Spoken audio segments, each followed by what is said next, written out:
পৃথিবীর সব কিছুর আনন্দ একদিকে, আর নিজের ঘরকে সুন্দর করে তিলে তিলে গড়ে তোলা এবং সুন্দর করে সাজিয়ে তোলার আনন্দ একদিকে। এ আনন্দ যেন মুখে প্রকাশ করা যায় না, শুধু তারাই বোঝে যারা হাজার কিছুর পরও নিজের ঘরটাকে ছোট্ট থেকে আস্তে আস্তে বড় করে তুলতে ভালোবাসে।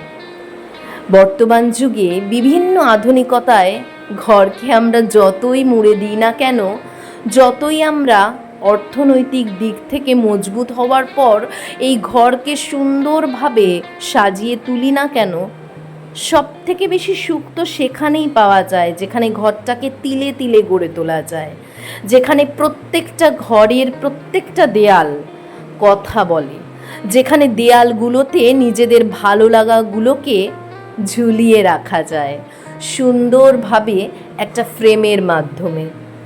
যে ঘরটা আমাদের সর্বদাই উপস্থিতির প্রমাণ দেয়, যে ঘরে আমরা না থাকলেও যে ঘরের ছোট ছোট বাচ্চারা অনুভব করতে পারে তাদের কতটা প্রায়োরিটি, তাদের কতটা জায়গা এই ঘরের মধ্যে।